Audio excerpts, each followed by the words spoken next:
Some movie franchises become beloved by fans, while others may start strong but fail to maintain their success. Factors such as timing, the strength of the stars, and the quality of the script can all play a role in determining a franchise's success. Poor timing or a weak cast can lead to a film becoming forgettable, which is worse than being outright bad. The reasons for franchises' failure can vary, from poor writing to the unsuitability of the source material for adaptation. Some series may be canceled prematurely due to poor quality or declining sales, while others may be forgotten due to the unavailability of key actors. Ultimately, it is hard to predict which franchises will become classics and which will be forgotten. I want to speak about franchises today that haven't had a follow-up.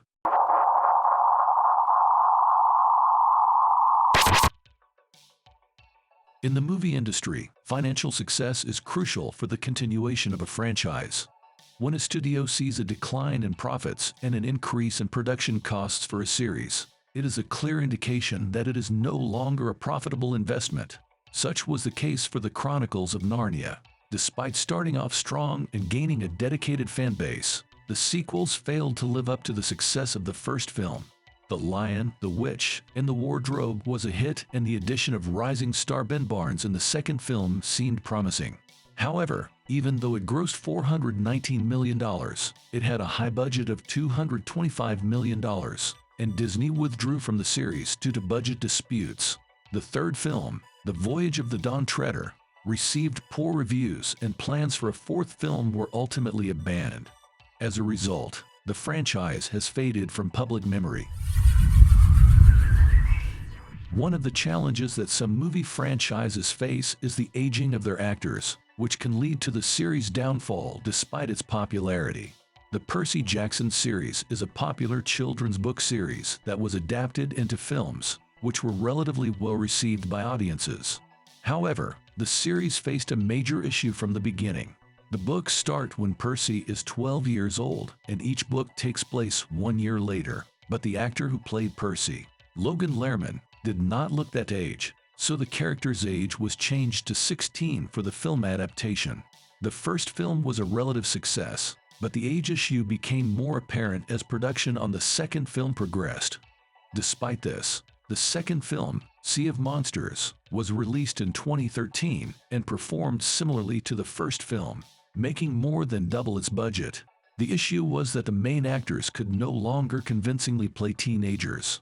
The franchise was doomed after the release of the second film, as the actors' age became more apparent, and this was due to poor planning by studio executives. They could have followed a similar approach to the Harry Potter series by allowing the actors to age along with the series. Crocodile Dundee was a surprise hit film about an Australian survivalist who struggles to adapt to modern life in New York City after being removed from his native outback. Despite being a comedy, the film received an Oscar nomination for Best Original Screenplay in 1987 and was a major commercial success, grossing $328 million.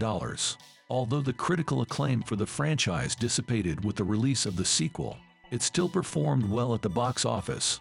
However, the third film, which was released 13 years after the second, was a disappointment and was seen as a blemish on the legacy of the previous films. Screenwriter Matthew Barry has claimed that the series' star Paul Hogan was difficult to work with and changed the script given to him. Despite the initial success and memorable storylines of the first film, the franchise quickly fell out of public consciousness. Did you know that multiple original Pink Panther films did not even feature Inspector Clouseau? In fact, some of the films didn't even star Peter Sellers in his iconic role as the bumbling detective. Additionally, there were 9 films before the Steve Martin reboot in 2006. The first run of the series had numerous films and gave Sellers a memorable role, so bringing in Steve Martin for a reboot seemed like a good idea. However, it didn't turn out as expected, as both films were poorly received by critics and did not perform well at the box office. The first film doubled its budget, but the second film barely broke even, making it difficult to justify continuing the series. It is unclear if modern audiences didn't connect with the character or story, but even comedy legend Steve Martin could not save the franchise.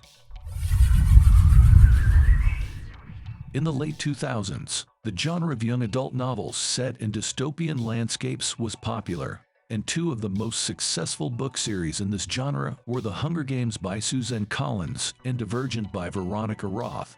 Both series were adapted into film franchises featuring well-known actors and rising stars.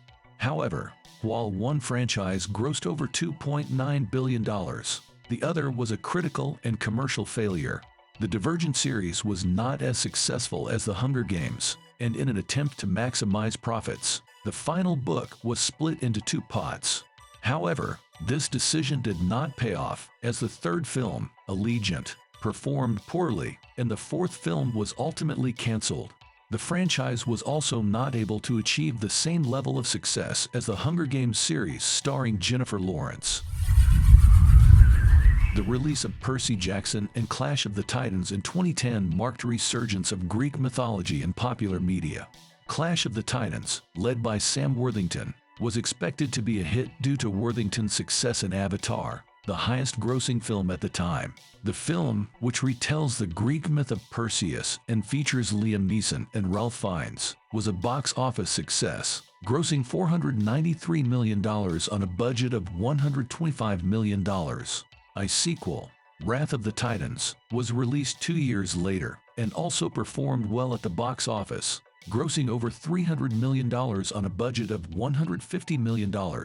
However, despite its financial success, the franchise was hindered by poor reviews from critics, with the first film receiving a 27% on Rotten Tomatoes and the second film receiving a 26%. Despite this, plans for a third film began, but it never materialized. It seemed like Lego was taking over Hollywood for a while, with many big multimedia franchises getting their own Lego films, featuring the voices of some of Hollywood's biggest stars. The Lego Movie was released in 2014, followed by spin-offs like Lego Batman and Lego Ninjago in 2017, and the Lego Movie 2 in 2019. Additionally, there were multiple video game adaptations, a television series, and a theme park attraction. Even though there were talks of more entries being developed, the excitement around the movies has waned after the lack of new films following the COVID-19 pandemic. The transfer of film rights from Warner Bros. To Universal may have also contributed to this.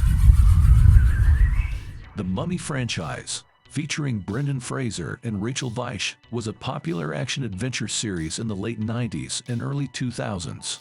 However, as Fraser's fame waned and he withdrew from the public eye, the films also lost popularity. Though all three films grossed over $400 million, their budgets continue to increase while profits remain stagnant, making them less attractive to studios. The first film was a hit, and the second film released 2 years later also did well, but the third film's release after a 7-year gap may have contributed to the series being forgotten. Studios must consider the short attention span of audiences and the impact of long gaps between film releases on a franchise's success. It's surprising that there are only 3 films in the Rush Hour series. After debuting in 1998, Jackie Chan and Chris Tucker proved to be a successful action comedy duo and dominated the box office for 3 films. The films performed well and showed no signs of decline, leading to the question of why the franchise wasn't continued. While it's not necessary for every series to have numerous installments, it seems like a 4th Rush Hour film would have been a profitable decision. Fans of the films would have certainly gone to see it in theaters in the 2000s, and the film's success is not affected by critical reception. It's unclear why the franchise was not continued, despite the popularity of Jackie Chan's martial arts skills and the duo's comedic chemistry. One strategy that studios use to protect their investments when starting a franchise is by adapting works with existing large fan bases. The Millennium book series by Stieg Larsson had already been turned into a movie trilogy in the author's home country of Sweden before it was adapted for a wider release. The popularity of the books ensured a strong audience for the film adaptation. The series has dark and serious elements that are not typical of Hollywood films, but director David Fincher and his team's commitment to staying true to the spirit of the books allowed it to be successful. The film, starring Daniel Craig and Rooney Mara, was well received by critics and performed well at the box office, earning $232 million on a budget of $90 million. However, despite this success, plans for a sequel did not come to fruition due to delays in the departure of Fincher, Mara, and Craig. A 2018 attempt to revive the franchise with a new cast and director, The Girl in the Spider's Web, was not well received and did not even make back its budget, making a third film unlikely.